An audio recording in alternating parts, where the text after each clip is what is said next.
They were captured, terrified, and expecting punishment, but what they found instead shocked them beyond words. When German women prisoners of war arrived in America, they prepared for humiliation. What they received was soap, warm water, and kindness. When the transport trucks rolled into the American POW camp in 1944, silence filled the air. The women nurses, clerks, and auxiliaries who had served the German army kept their eyes low, afraid to meet the gaze of the American soldiers waiting at the gate. They'd heard stories about Allied camps, rumors spread by Nazi propaganda that they'd be tortured, starved, or worse. As they stepped off the trucks, one of the American guards, a young man barely 20, spoke gently, "Welcome, ladies. You're safe here. Please follow us." That single sentence left them confused. Safe? The word didn't belong in war. They were led through a series of wooden barracks, the air filled with the faint smell of disinfectant and freshly baked bread. Then came the moment none of them could have imagined: the showers.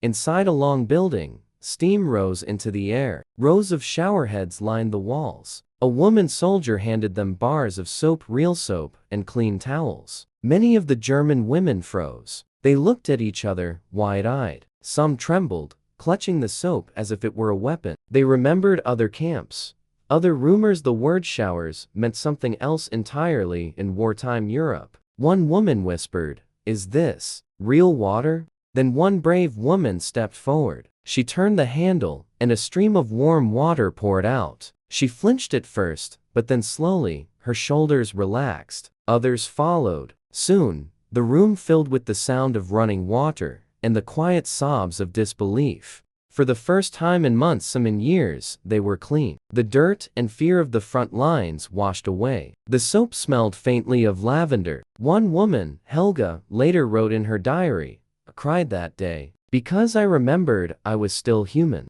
The American camp wasn't paradise, but it was humane. The women were given food: fresh bread, beans, coffee. They were allowed to write letters home. Some were even given books and sewing materials. A few helped in the camp kitchens, working alongside American women who volunteered there. One soldier, Private Miller, remembered one prisoner in particular. She looked like she hadn't smiled in a year. One morning, gave her an apple. She stared at it for a minute, then handed me a small handkerchief she'd embroidered. That was the moment I realized war makes enemies out of people who could have been friends.